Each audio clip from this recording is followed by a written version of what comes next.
2016 সালের তথ্য বলছে বাংলাদেশ থেকে প্রতি বছর 7 লক্ষ মানুষ ভারতে চিকিৎসার জন্য যায়। যে আমরা আজ থেকে অনির্দিষ্টকালের জন্য কোনো রকম বাংলাদেশি পেশেন্টকে অ্যাডমিট অথবা কোনো রকম মেডিকেল পরিষেবা দেব না।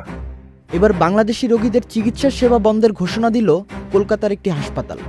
একই পথে হেঁটে বাংলাদেশি রোগী দেখা বন্ধ করলেন এক চিকিৎসকও। কলকাতার JN রায় হাসপাতালের পক্ষ থেকে সোশ্যাল মিডিয়ায় একটি বিবৃতি জারি করা হয়। সেই বিবৃতিতে উল্লেখ করা হয়, আপাতত বাংলাদেশি রোগী দেখা বন্ধ। ভারতের চিকিৎসায় সুস্থ থেকে ভারতের জাতীয় পতাকার অবমাননা এটা হতে পারে না।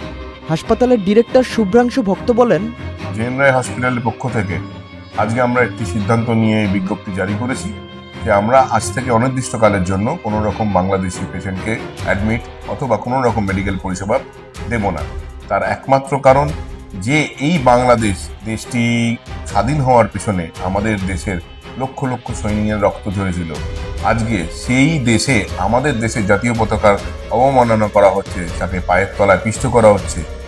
অতএব তাদের সাথে আমাদের এই আর ভাব ভালোবাসা আপাতত দেখানোর কোনো দরকার নেই। গত সপ্তাহ থেকেই চিন্ময় কৃষ্ণ দাসের গ্রেপ্তারি নিয়ে দুই দেশের মধ্যে টানাপোড়েন চলছে।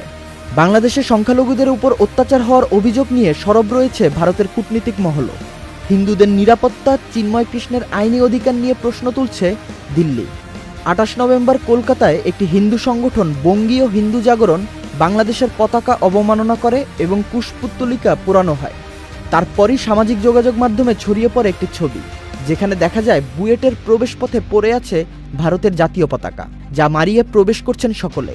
যদিও এই ছবির সত্যতা খুঁজে পাওয়া যায়নি। মূলত এই ঘটনার প্রতিবাদে JN রায় হাসপাতাল এই সিদ্ধান্ত নেয়। 2016 সালের তথ্য বলছে বাংলাদেশ থেকে প্রতি বছর 7 লক্ষ মানুষ ভারতে চিকিৎসার জন্য যায়। আমরা অনুমান করতে পারি এই সংখ্যাটি এখন 8 থেকে 10 লক্ষের মতন হবে। চিকিৎসার জন্য বাংলাদেশিদের পছন্দের শীর্ষে রয়েছে ভারত। বাংলাদেশ থেকে চিকিৎসার জন্য ভারতে যাওয়া মানুষের সংখ্যা বেড়েছে 84%। বছরে 24,70,000 মেডিকেল ট্যুরিস্ট বাংলাদেশ থেকে ভারতে যাচ্ছেন। এতে তাদের কয়েক হাজার কোটি টাকা ব্যয় হচ্ছে বলে জানা যায়। বাংলাদেশি রোগীরা এক বছরে ভারতে মোট $500 মিলিয়ন খরচ করছে। তারা মূলত চেন্নাই, বেঙ্গালুরু, কলকাতা এবং দিল্লিতে ভ্রমণ করেন। আমাদের দেশের রোগীরা সাধারণত ট্রান্সপ্লান্ট, কার্ডিয়াক সায়েন্স, নিউরো, অর্থ এবং অনকোলজি সংক্রান্ত চিকিৎসার জন্য ভারতে যায়। কোভিড মহামারীর পর থেকেই এই রোগীর সংখ্যা প্রতিনিয়ত বৃদ্ধি পাচ্ছে।